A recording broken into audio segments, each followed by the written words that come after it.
Hello and welcome to all. हम लोग paradise lost पढ़ रहे हैं। हम जो है बुक 7 तक कंप्लीट कर चुके हैं। आज जो हमारी बुक नंबर है that was book number 8। Book number 8 में जो है हमने देखा था बुक नंबर 7 में राफेल ने बताया था कि गॉड ने जो है वर्ल्ड को कैसे क्रिएट किया। तो इसके बाद जो है बुक नंबर 8 शुरू होती है। इसमें जो है एडम अपनी मेमोरीज बताएंगे कि किस तरह से जो है वो इस दुनिया में आए थे, इस वर्ल्ड में आए थे, कैसे ईव आई थी। तो वो सब जो है एडम राफेल को इस बुक में बताएंगे। तो चलिए फिर स्टार्ट करते हैं।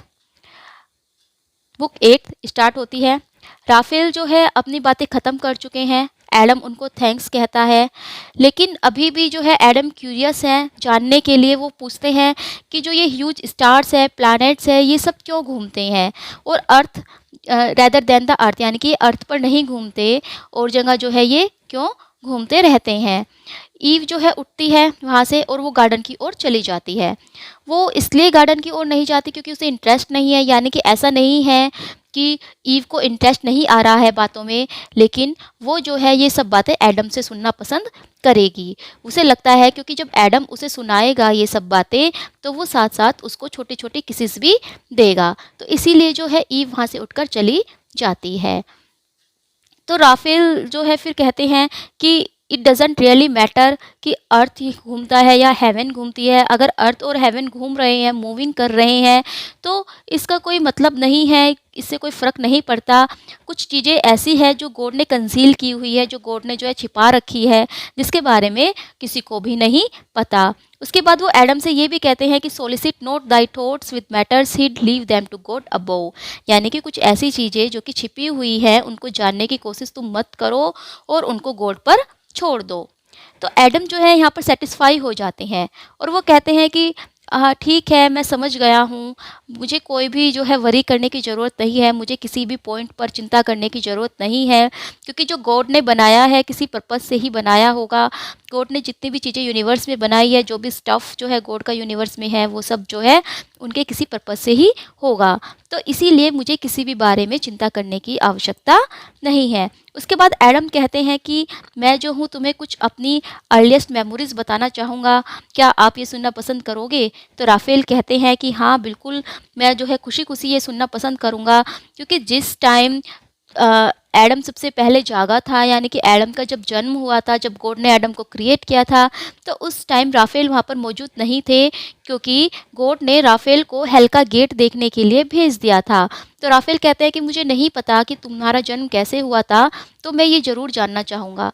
तो एडम कहते हैं एकदम से मैं उठा और मैंने जो है हेवन की ओर देखा और फिर मैंने अपने चारों ओर देखा, क्योंकि मुझे समझ नहीं आ रहा था कि मैं कौन हूँ, मैं कहाँ से आया हूँ, मुझे किसने बनाया है, मुझे कुछ समझ में नहीं आ रहा था। मैंने जो है मैं चारों ओर वहाँ पर घूमने लगा और मैंने पाया कि मैं बोल सकता हूँ और मैं चीज़ों के नाम भी रख सकता हूँ, मैं चीज़ों को नाम से बुला सकता हूँ, लेकिन मुझे नहीं पता था कि मैं कौन हूँ, कहाँ से आया हूँ, क्यों आया हूँ। मुझे ये तो एहसास हो रहा था कि मुझे किसी ने बनाया है, लेकिन मुझे किसने बनाया है ये मैं नहीं जानता था। फिर मैं नीचे बैठ गया और मैं सो गया। इसके बाद मुझे एक ड्रीम आया, मैं सपना देखने लगा। मैंने देखा कि एक डिवाइन एस्पिरेशन है, एक डिवाइन स्पिरिट है जो कि मुझे बुला रही है और वो मुझे गार्डन ऑफ एडन में ले जाती है। मैं एकदम से उठा और मैंने देखा कि मैं वास्तव में जो है गार्डन में आ गया हूँ, यानी कि मैं ईडन के गार्डन में मौजूद हूँ। ऐसा मैंने अपने आप को पाया। फिर जो वो सेम डिवाइन थी जो कि मेरे ड्रीम में आई थी, वो मेरे सामने आती है और मुझे कहती है कि मैं ही वही गाय हूँ जिसको तुम ढूंढ रहे हो, द क्रिएटर ऑफ एवरीथिंग, मैंने ही ये सब चीज़ें बनाई है, मैंने ही तुम्हें बनाया है और ये सब तुम्हारा है, सिर्फ ट्री ऑफ नॉलेज को छोड़कर। अगर तुमने उसे खाया तो तुम मॉर्टल बन जाओगे और तुम्हें ये गार्डन छोड़ना पड़ेगा। इसके बाद जो है गॉड अपनी बातें फिनिश करते हैं और जितने भी सारे एनिमल्स थे सब जो है पेयर्स में उनके सामने आ जाते हैं, यानी कि एडम के सामने जो है सब एनिमल्स आ जाते हैं, लेकिन सब एनिमल्स पेयर्स में होते हैं। और जो फिर एडम बोलते हैं कि मैंने उन सबको नाम दिया। फिर उसके बाद जो है एडम बता रहे हैं कि मैं हेवनली विज़न से पूछता हूँ कि मैं खुश कैसे रह सकता हूँ जबकि मैं अकेला हूँ, मेरे साथ कोई भी कंपेनियन नहीं है, जबकि यहाँ पर जितने भी एनिमल्स हैं सब पेयर्स में हैं, केवल मैं ही अलोन हूँ। तो गॉड जो है एडम से पूछते हैं कि तुम्हारा क्या मतलब है, अकेले होने से क्या मतलब है तुम्हारा, देखो ये सब एनिमल्स तो हैं, ये सब तुम्हारे साथ ही तो है। तो एडम बोलते हैं कि ये तो मुझसे बहुत अलग है, मैं लोयंस के साथ कन्वर्सेशन नहीं कर सकता, मैं लोयंस के साथ बातें नहीं कर सकता। तो गॉड कहते हैं कि ये तो बड़ा इंटरेस्टिंग है, लेकिन मुझे तो किसी की आवश्यकता नहीं है, मैं भी तो अकेला हूँ। तो एडम बोलते हैं कि आप तो अपने आप में परफेक्ट है, thou in thy self art perfect, Adam जो है ये बोलते हैं। तो गॉड कहते हैं कि अच्छा, मैं तो तुम्हारा टेस्ट ले रहा था, मैं तो यह देखना चाहता था कि तुम अकेले कैसे हैंडल करोगे, देखो मैंने तुम्हारे लिए क्या बनाया है, तुम्हारे लिए अगला जो जो चीज़ मतलब जो नेक्स्ट चीज़ मैं बनाने वाला हूँ, जो मैं बनाऊँगा, वो तुम देखना कि वो तुम्हारे लिए है। इसके बाद जो है वो देखते हैं, एडम देखते हैं कि गॉड ने जो है ईव को बनाया, जो ईव जो है बहुत ही ब्यूटीफुल थिंग है, जो कि उसने कभी भी नहीं देखी थी। उसके बाद जो है वह उठता है और फिर उसको ढूंढने के लिए चला जाते हैं, यानी कि एडम ने जो है ये अपने सपने में देखा था गॉड को ईव बनाते हुए। जब गॉड ने ईव को बनाया था तो गॉड ने जो है एडम को सुला दिया था और एडम ने ये सपने में देखा था। उसके बाद जो है एडम उठते हैं और फिर वो ईव को ढूंढने चले जाते हैं और फिर वो देखते हैं कि ईव उसकी ओर आ रही है गॉड की आवाज़ सुनकर। उसके बाद जो है एडम गॉड को थैंक्स कहते हैं।